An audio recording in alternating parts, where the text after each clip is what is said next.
What's up, guys? It's KB. Make sure you subscribe to the Underground Sports Philadelphia YouTube channel. Click the bell icon down below so you don't miss a single video from us. And thanks for tuning in to another video from Underground Sports Philadelphia. Now let's get into it. Philadelphia, baby, you're going to love it. Best sports fans in the world. Actually the worst, but that's what makes them the best.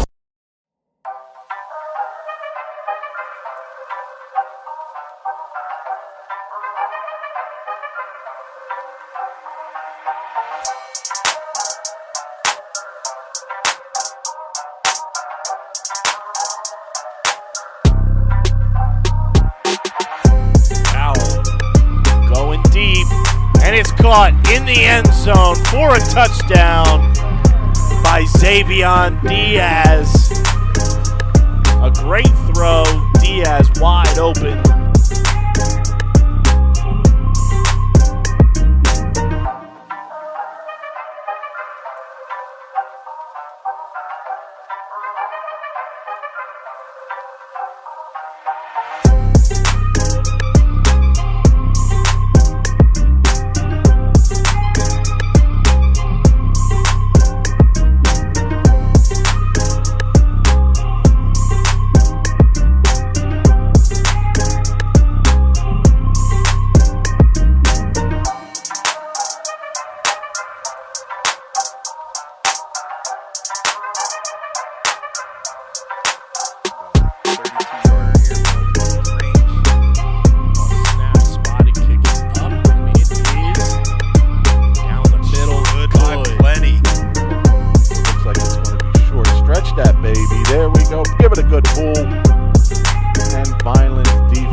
That was a little suspect there.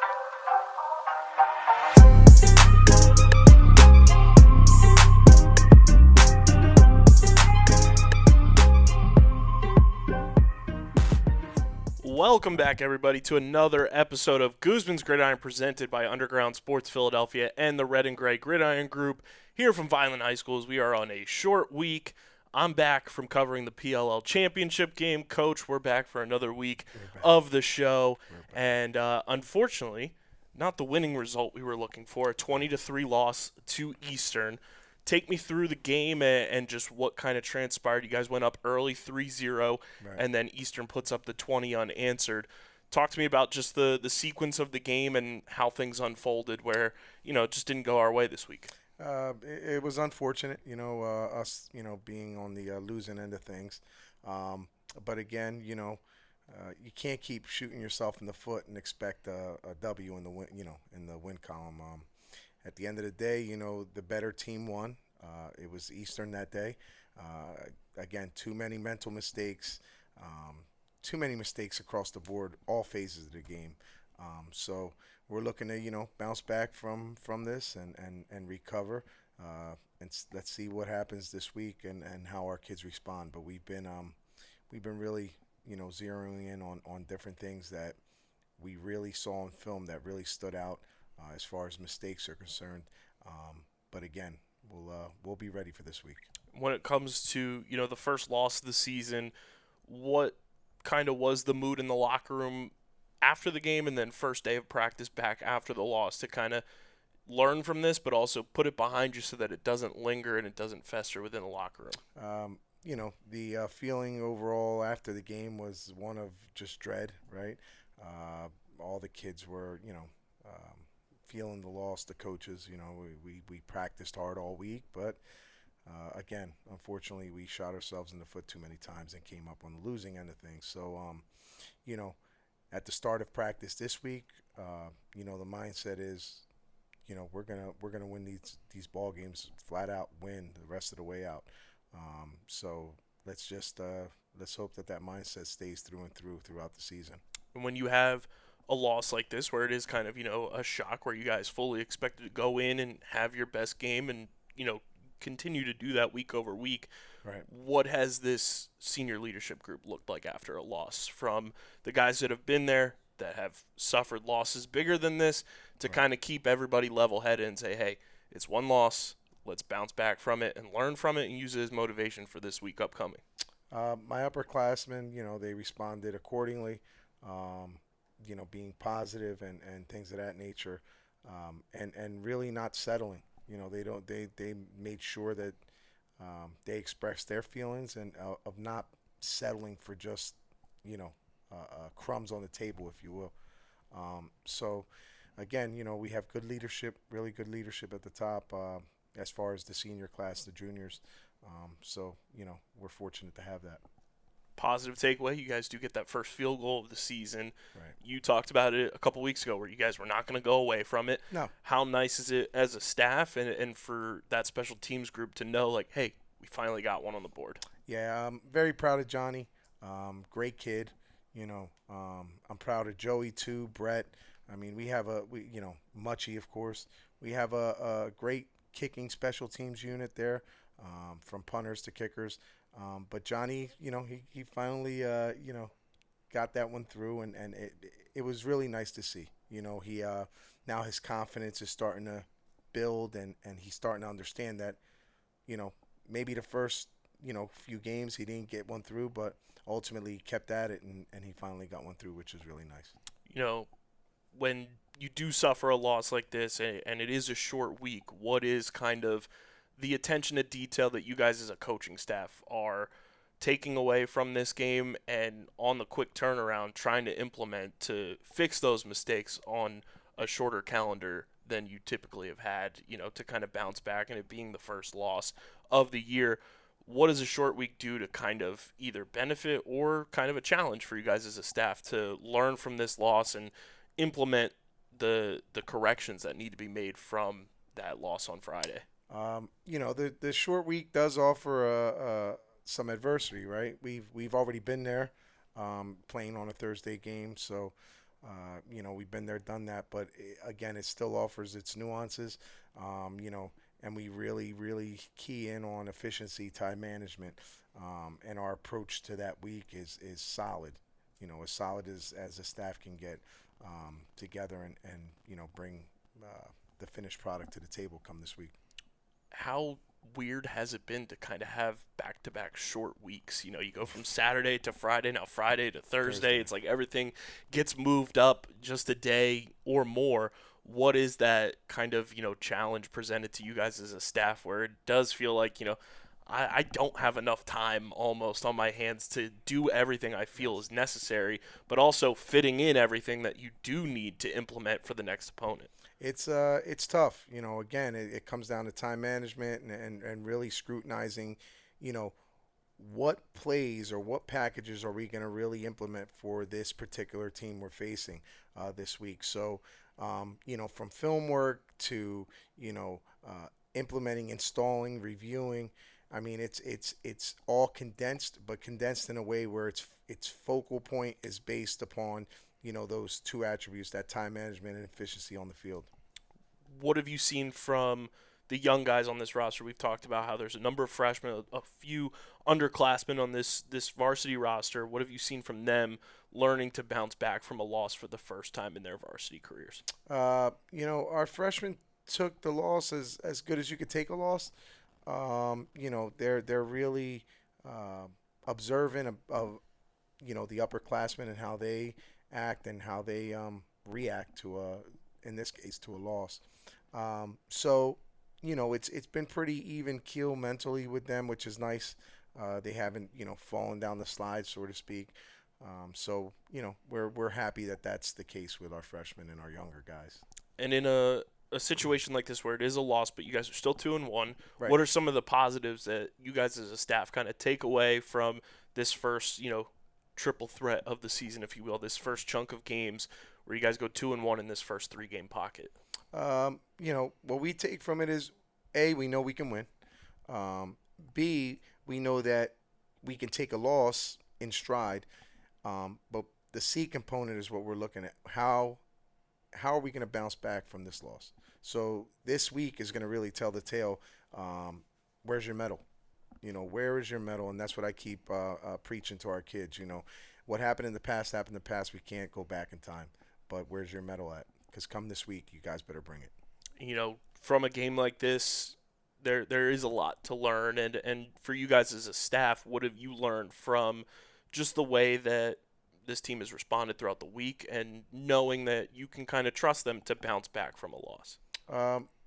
We've learned that there are some characters on the team with some really good and positive body language and just their overall tone, which speaks highly of them, and it also is infectious, right?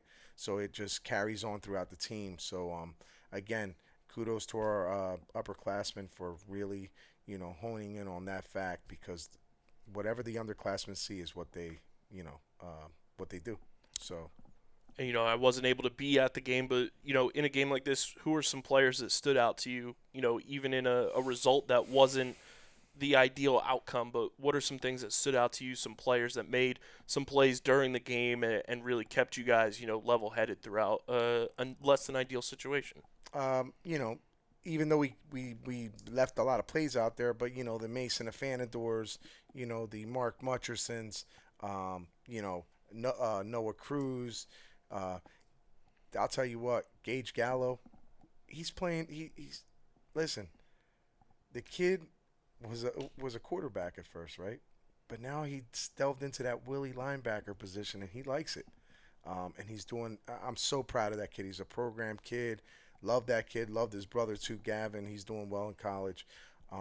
So again, if I had really just to pick one kid that really stood out to me because of his work ethic, because of him being a program kid and him taking on a new challenge, it would have to be Gage Gallo. So there it is, everybody. Gage Gallo is your MVP of the week, our most Vineland player, presented by the City of Vineland. And the City of Vineland Municipal Calendar features city-organized, city-sponsored, and city-affiliated events that are of public interest. And the calendar is accessible at vinelandcity.org, and it's a good way for residents and visitors to build awareness, remain engaged with city government, and participate in local events. You can also follow the City of Vineland on social media via their Facebook, Instagram, LinkedIn, and YouTube pages. And through these tools, you can stay connected to the community and get important announcements about programs and services offered by the city. Vineland, New Jersey, where it's always growing, season our presenting sponsor for our Players of the Week.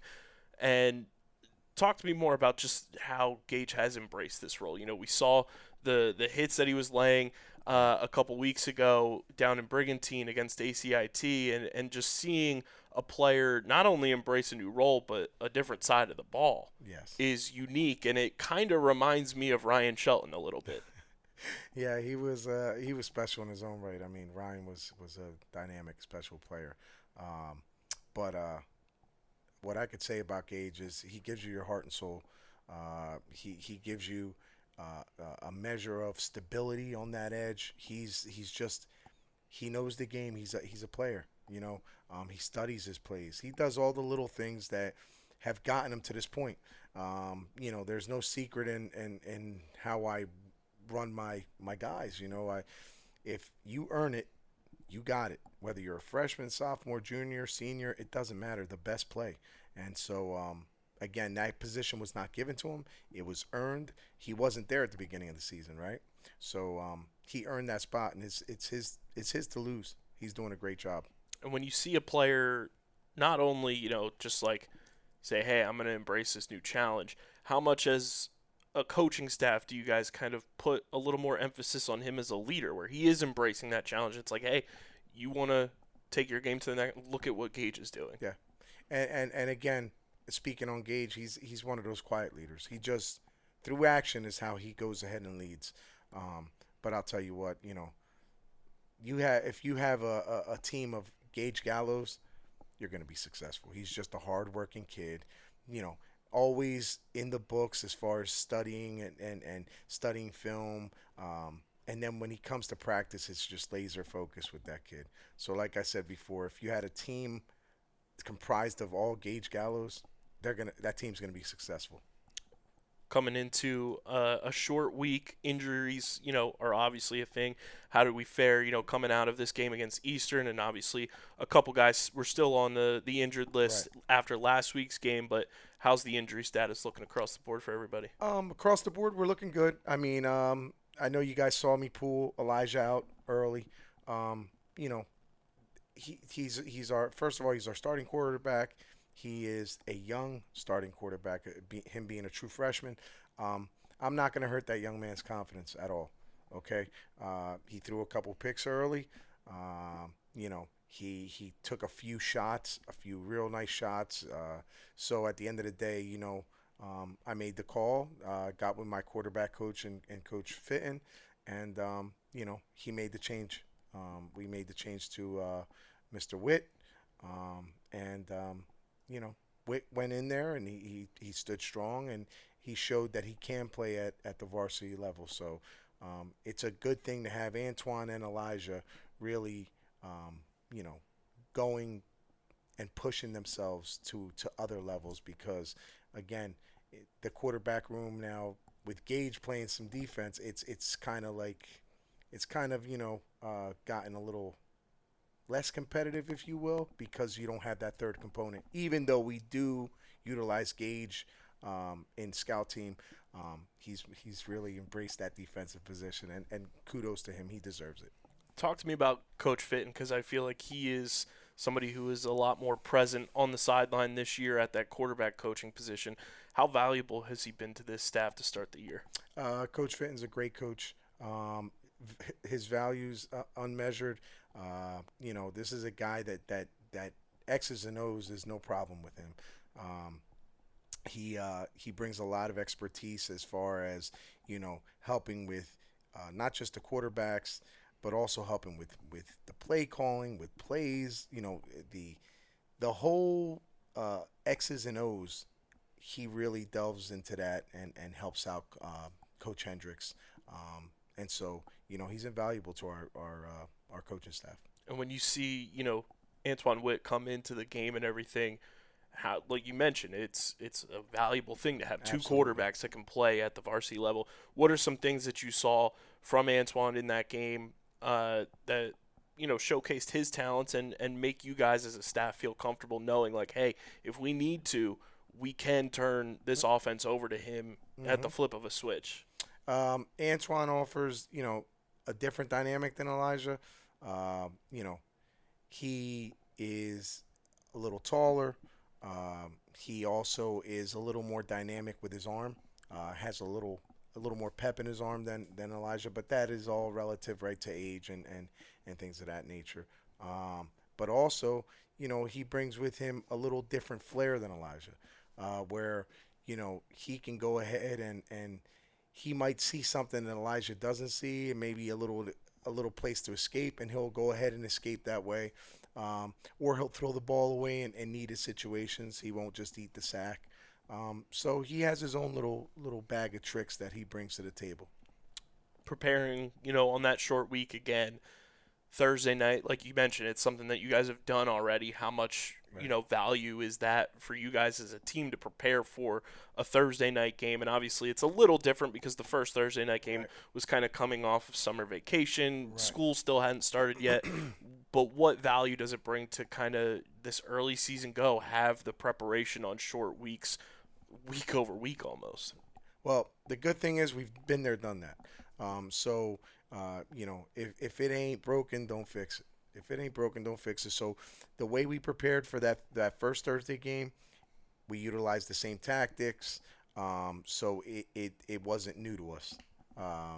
So again, because it wasn't new to us, we feel as though we have a little edge there in that we've already played a Thursday game. We've already played a Friday game. We've already played a Saturday game.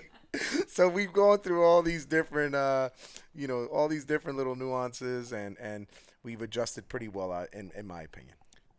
Final game of this 4-game road trip upcoming to start your season.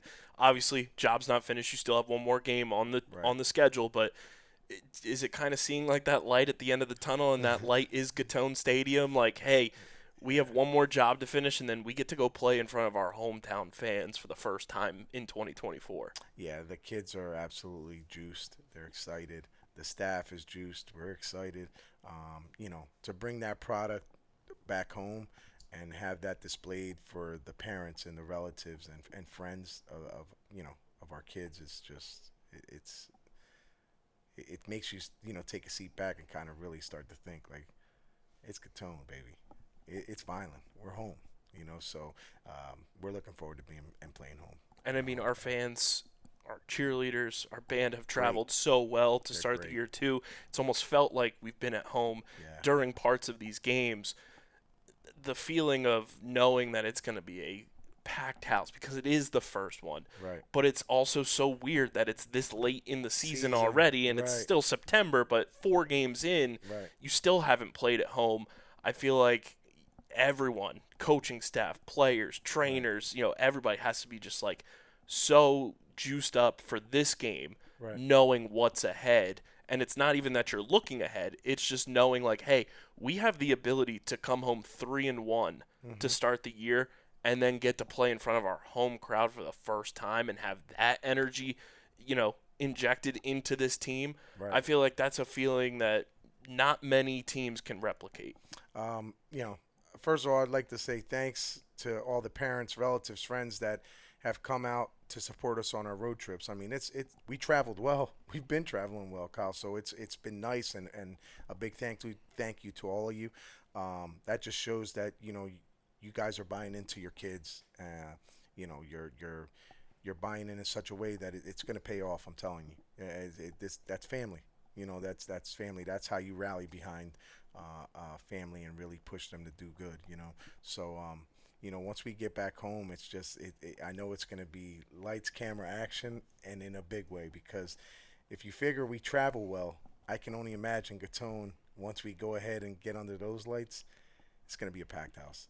The kids know it too. And we've been talking too. It feels like everybody in the hallways, they're ready to be at home. The student section is ready to be out in droves, and I feel like that's just got to be an exciting feeling for everybody that's on this team, is knowing that there's not only the buy-in but the believe-in from your fellow classmates for what's to come once you guys get home.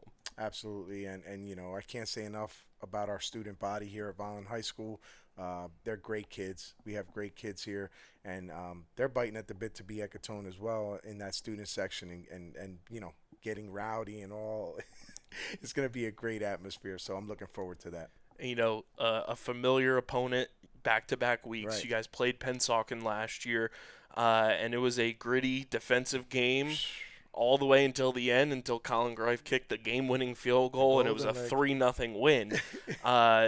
Knowing, what that trip to Pennsauken feels like, how valuable is that, knowing that a majority of this team knows what that road trip feels like, knows what that stadium is like, knows how that turf kind of plays. How valuable is that with another familiar opponent now on the docket, but it's one that you've been there before? Right. With that familiarity that we have, it's just making things all the more easier for us. And I use that loosely, just to take on that whole adversity being at it. This, and their stadium is a stadium. It's like you go there and you from the hills, you walk down. Like bowls it's just bowls in. Very, very beautiful facility. So again, the kids have been there. We've done that. Most of the kids have. So again, we're just looking for our kids to come out focused and hungry for another W. And, with that familiarity factor, and you guys have film from last year as well, how much of a benefit, especially on a short week, is it knowing that you kind of have an insight on the way that Pennsauken, wants to approach the way you guys play, and it's going to be different year over year, but you kind of have an idea of what to expect going into this game on Thursday. Yeah, we have an idea. I mean, it is what it is. A lot of this whole, whether it's NFL, it's college, it's high school, Pop Warner, a lot of it's copycat league. So we already know that we're under the gun of being scrutinized from the last game and how Eastern attacked us. So we'll be ready. We'll be ready for all that and another bag of tricks that I'm sure that they have up their sleeve. They're very well coached. Kudos to their staff over there at Pennsauken. But again, our guys are coming to again impose their will, and we're trying to leave there with a W. Last year was a shutout, and I know Coach Smith loves to pitch those shutouts, and Absolutely. A new streak now has to start, but I'm sure he's chomping at the bit to have this defense out there flying around the way they have been pretty much to start this entire season. how excited have you seen him getting ready for this next challenge of like, okay, we let up 20 points now. Now let's start this next shutout streak. Yeah, that ain't it didn't go too well there once he saw those numbers starting to filter through. Yeah, Coach Smith is about as intense as it gets in a great way. So he's looking to get back to his goose egg type of outcome, if you will. But again, the team that shows up is the team that more than likely will leave with a W. And I mean, for you guys as a team, too, through 3 games to only have surrendered 20 points as a head coach, you have to feel pretty awesome about the way that the defense as a whole to start this first chunk of games has played. I'm very proud of our kids, top down from varsity, JV's undefeated, freshmen's 1-1. I'm proud of all the levels. All the kids are working hard. They're putting in their due diligence. They're putting in the time. So again, very, very proud of all our kids and how they're performing.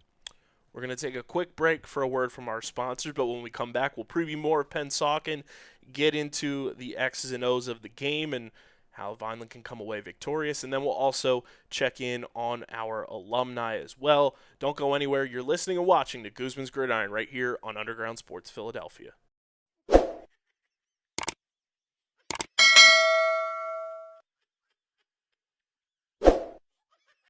I'm Mayor Anthony Finucci. If you're looking for the right location, think Vineland, New Jersey.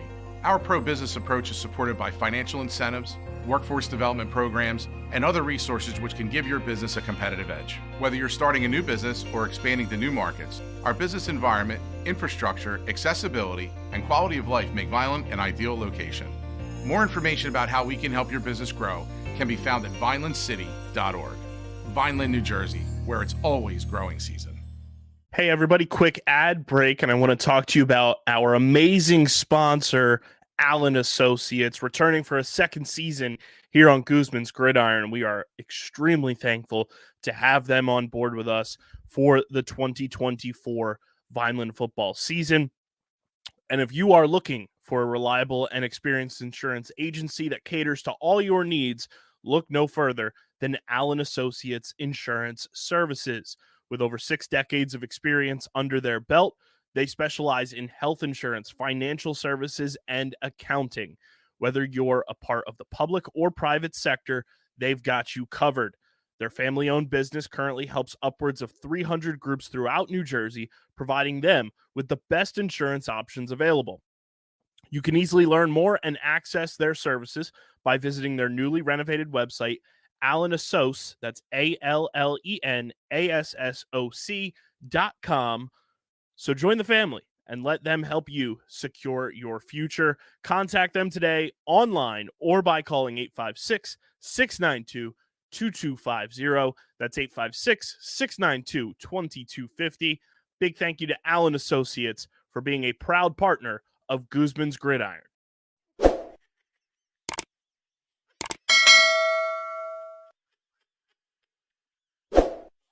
And welcome back, everybody. Thank you to our sponsors. And, Coach, before we get into everything, our rest of our game preview is brought to you by our good friends over at Allen Associates. And if you're looking for a reliable and experienced insurance agency that caters to all your needs, look no further than Allen Associates Insurance Services. With over 6 decades of experience under their belt, they specialize in health insurance, financial services, and accounting. Whether you're a part of the public or private sector, they've got you covered. Their family-owned business currently helps upwards of 300 groups throughout New Jersey, providing them with the best insurance options available. You can easily learn more and access their services by visiting their newly renovated website, which is linked in the description of both audio and video versions of this podcast. So join the family and let us help you secure your future. Contact them today online or by calling 856-692-2250. That's 856-692-2250. Big thank you to Allen Associates for being a proud partner of Guzman's Gridiron. Coach, for this matchup, what are some things that you guys are looking to improve upon from the game against Eastern and kind of just maximize the abilities that you have that kind of go at Pennsauken's weaknesses? We're looking to maximize first of all, our efficiency. Second of all, we're looking to maximize our play overall. We're looking to maximize also our tackling efficiency. It was atrocious at best overall, and we're looking to make sure that we have continuity amongst our offense and defense and special teams. We just need that continuity on all three phases if we're going to look to the postseason. And, when you look at the way that the first two games went, and then obviously Eastern, an opponent that has made the postseason, you guys have played in the postseason. Right. How does this team kind of learn from the mistakes? And like you said, I would say the first two games tackling was spectacular, and then this one kind of takes a big drawback. Yes. What are some things that you've seen in practice to improve upon that and kind of, something go off in everybody's brains like, hey, we're improving week over week with who we're seeing opponent-wise. We need to be better. Attention to detail needs to be better. And that's the whole ball game there with attention to detail. We really put the onus on the kids. As far as detail is concerned, they've got to be detail oriented. And that's the bottom line. Whether you're dealing with Coach Hendricks, whether you're dealing with Coach Smith, whether you're dealing with myself, we are all as a collective detail oriented. So the kids understand that, and again, you will see it on display come this Thursday. And, preparing for Pennsauken, what are some things that you guys as a staff have picked up on film that may have stayed the same from last year with their approach, offense, defense, special teams, and what are some new things that you've seen in film that's like, oh, that's new, that wasn't there last year? They're Pennsauken. They're going to have a lot of athletes. Quarterback's athletic. The outside guys are athletic. They have that number one still athletic kid, fast.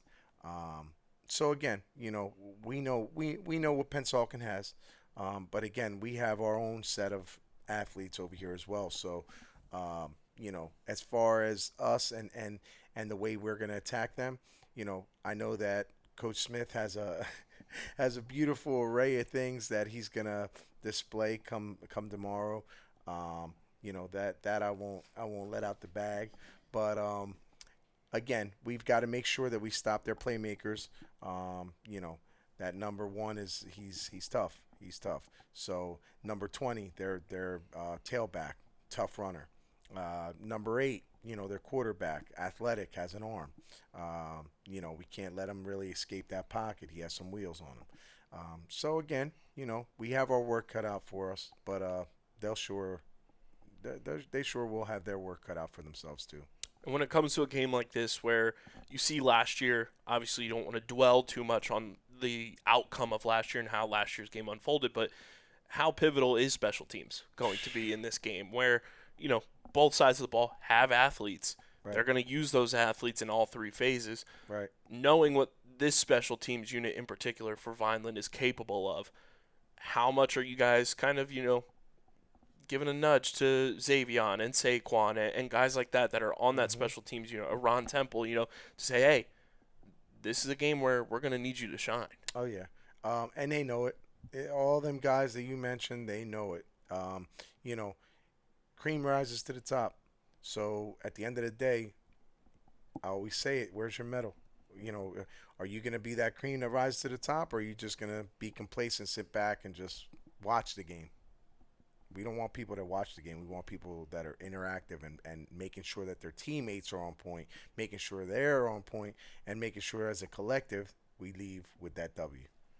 How pivotal is it, with this senior leadership to have everybody ready to go tomorrow? It's like we mentioned, it's different from that first Thursday game. Right. It's a school day. Right. To have that senior leadership in your back pocket and the preparation that goes into that. It's like, hey, you got a full day of school, but then Thursday night we got a game. It's not like going to practice. We got to prepare for, a grueling road trip and a grueling matchup against a tough, gritty opponent. Yeah, I mean, you said it best there. It's a school day. We're traveling an hour and 10 minutes away. There's a lot of pressure on all the kids, So we need that senior, that junior group, those upperclassmen to really keep everything level. Okay, not to get too high, not to get too low, just stay nice and level, and let the sparks fly when it's time to, 6:30 kickoff. in a bounce back opportunity for you guys, who are some players that you guys as a staff or even you in particular are looking to say, hey, last week wasn't your best. This is your opportunity to bounce back and showcase what you're truly capable of against a high-quality opponent. I'm looking for Charles Clark to have a great game. I'm looking for Omar Davis to have a great game. I'm looking for Xavier to have a great game, Ronnie Temple to have a great game.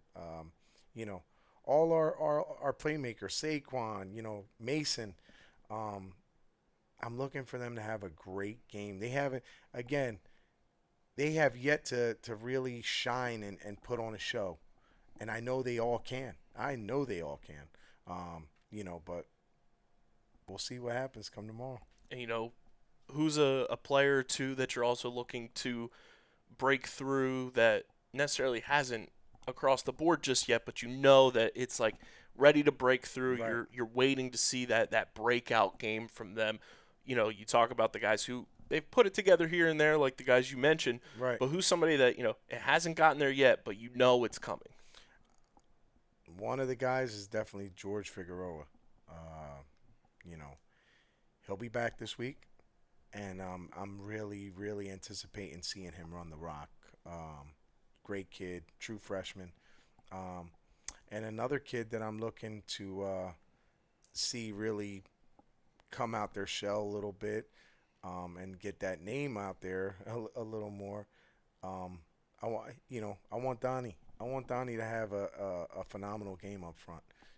He will, and he would tell you, no excuse, but he was under the weather last week.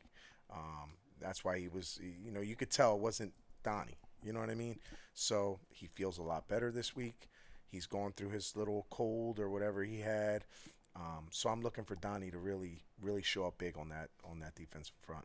And, when a team has the playmakers like Pennsauken does, how pivotal is it for not only just all three phases of the game, but the phases of this defense to really shine and, say the D-line doesn't get there, you need the linebackers to step Right. up. And if things get to the secondary, you need that secondary, which we all know they're capable of, Absolutely. to lock in. We're expecting, like Coach Smith's preaches, 11 hats to the ball.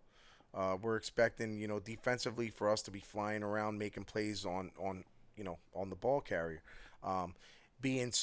Punching the ball out, stripping the ball out. Opportunistic opportunities that we can go ahead and make happen on that field is what we're looking at defensively.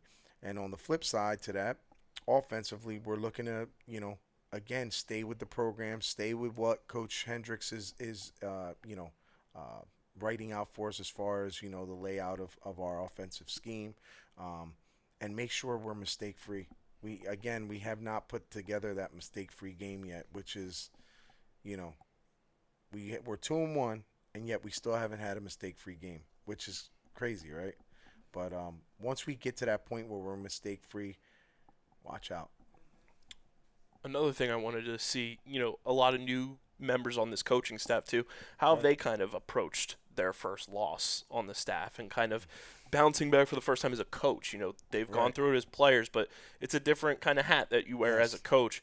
What are some of the things you've picked up on some of the new members of your staff kind of bouncing back and learning from a loss as a coach for the first time? What I could take from it, very easy and very simple. The way that these gentlemen took it as a player is the way that they're taking it as a coach. There's really no other way to take it. I mean, other than you're not putting on your uniform and going out there and playing. But we all take it. Myself, I'm very quiet after a loss. It's always been that way, even when I played in high school.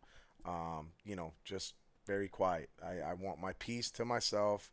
I want to go ahead and really replay all the plays in my head that I know I messed up in, that I know that we could have done better as a team.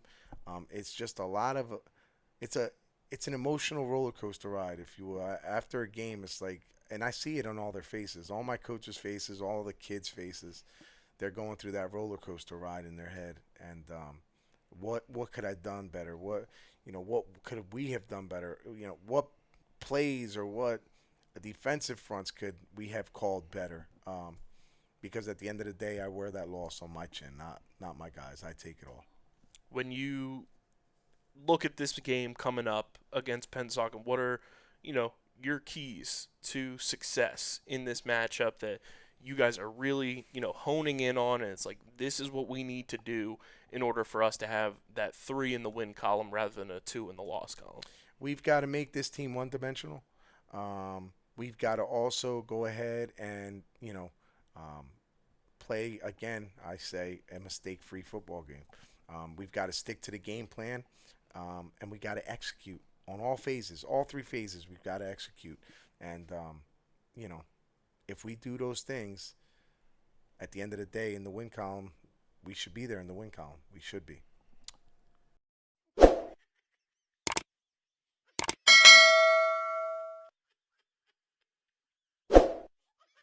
At the Vineland Municipal Utilities, we understand that when our business community thrives, we all win. As a not-for-profit utility, our reliability, lower cost of operations, and flexibility in meeting customer needs make doing business in Vineland beneficial to your bottom line. What's more, we are able to do so while maintaining our commitment to environmental stewardship. We look forward to helping you achieve your business goals now and for years to come. Vineland, New Jersey, where it's always growing season.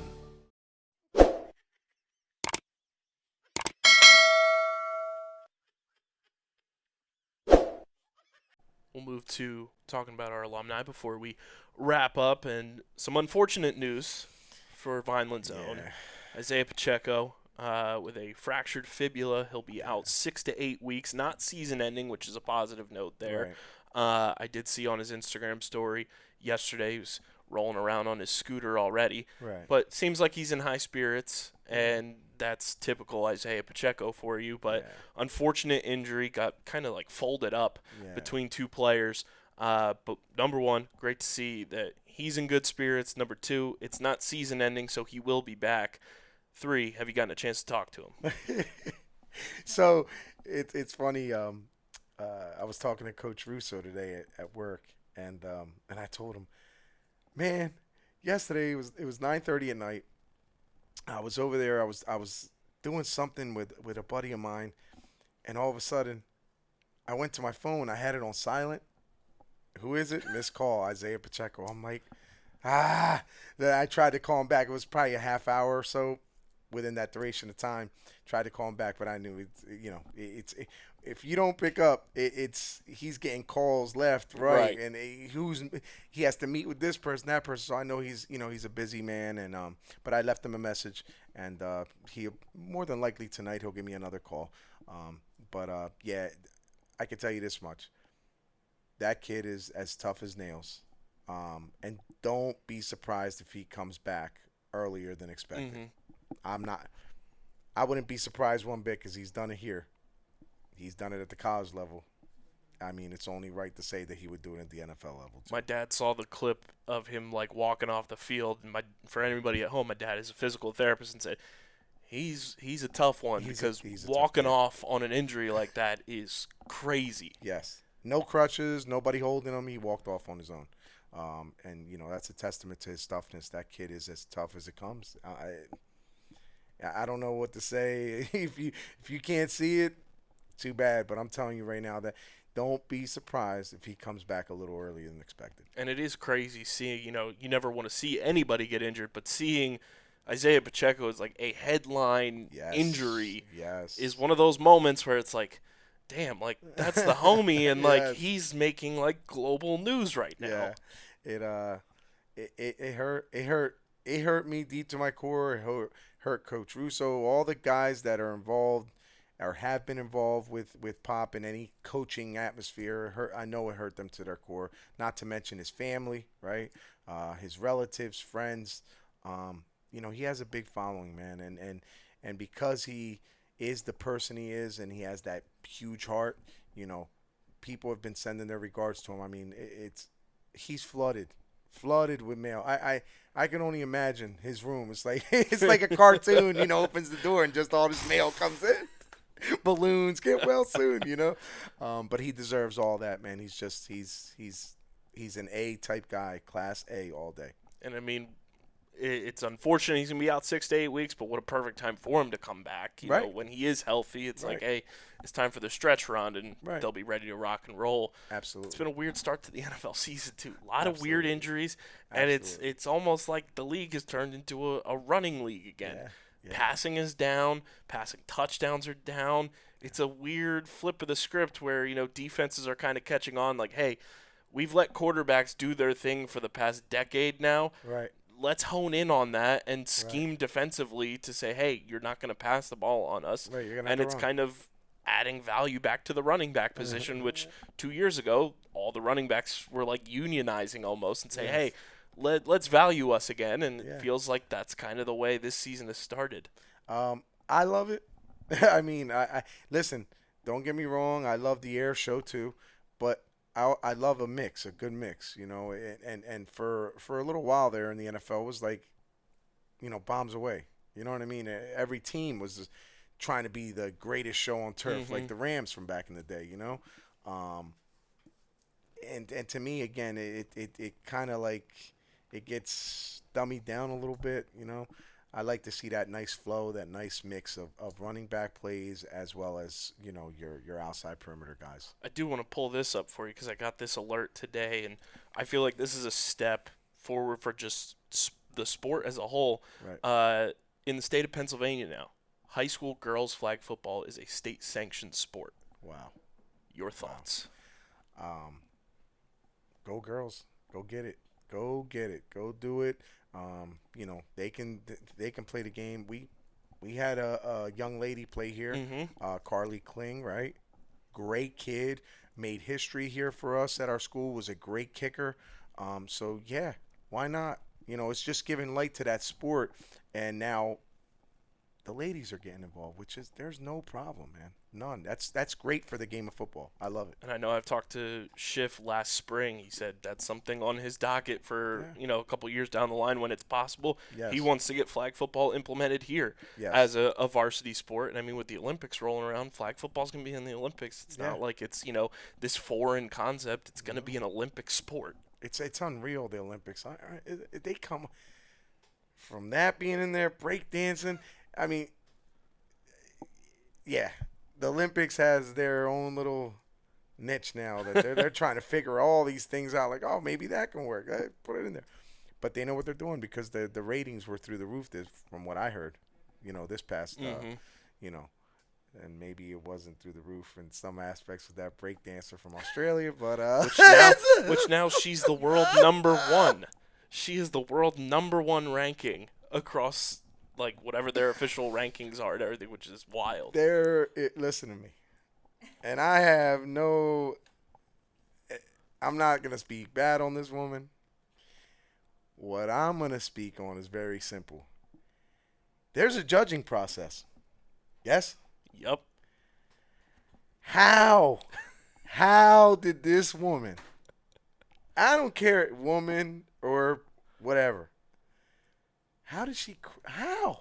I'm still stuck. How did she and move allegedly forward? she was a ballroom dancer, and it was like ballroom dancing's way of getting back at the Olympic Committee for not putting ballroom dancing in the Olympics. It was a whole wild thing. There's kids. There's 5-year-old kids that can break dance better than her. Yeah. 5-year-old kids that'll, with 3 or 4 moves, would blow her out of the water. Listen, get it right, please. No more of that. No more of that, okay? At least we'll have flag football, which that's fine. I've talked to a lot of people, too.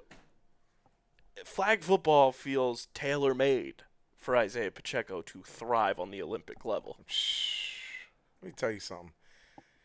If they make that and all of a sudden NFL players start, you know, getting their little teams. Watch out. Yeah, that's going to be interesting to watch TV. It is going to be very interesting to watch TV. So, again, anything to get exposure for the sport, in my opinion, is great. Kudos to the state of Pennsylvania getting absolutely. It's sanctioned as a sport for the entire state. I think that's awesome. And it just gives another avenue for kids. Like, they need that. Listen, not everyone is, streamlined to be this or, girls like contact sports too. They're not just made to, all right, I'm just going to cheerlead or I'm just going to, no, some of them want to hit. They want, MMA style, fighting or Professional boxing. Women's Hockey League. Yes, like they want contact. So why not?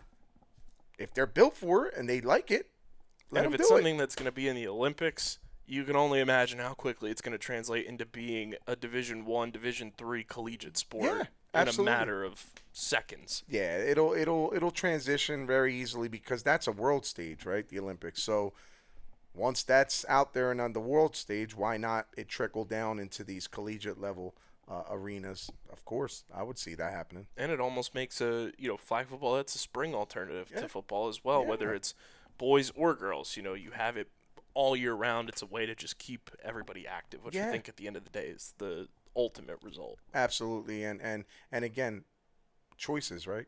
Not everyone's gonna want to pad up and do the whole shebang, right? Whereas the flag football, it's get your shorts on, get your shirt on, get the flags around your waist, and let's play. Different speeds, Let's play. too. Yeah, let's play. I think it's great for the sport. Coach, Thursday night football, 6 p.m. kickoff? 6:30. 6:30 6:30. p.m. kickoff at Pennsauken. What's the message to everybody at home that's going to be watching, everybody in the stadium that'll be there to, rally everybody to get rocking and rolling for Thursday night football and hopefully, coming back here 3-1 for the first home game of the season? Again, keep coming out and watching your kids and supporting them because I'm telling you right now, our kids are looking to go ahead and impose their will tomorrow on this team and come out with a W. So we thank you for the support and keep it up. We're gonna put on a show, man. Make sure you guys are following Vineland Football on social media. It's at VinelandFB on Twitter, at Vineland_football on Instagram, and the Red and Gray Gridiron Group on Facebook. Follow Underground Sports Philadelphia across social media at UndergroundPHI. Subscribe to Guzman's Gridiron wherever you get your podcasts on Apple, Spotify, across the board. It is on the Underground Sports Philadelphia podcast feed and the all-new Guzman's Gridiron podcast feed as well. Subscribe to both. And, of course, subscribe to the Underground Sports Philadelphia YouTube channel so you can watch Guzman's Gridiron every single week. It goes live like a premiere, so it's almost like live TV right on YouTube. Hit the like button, click the bell icon so you know when new videos go live. We're in the comment section as well, so leave your comments, and we read the nice ones on the show.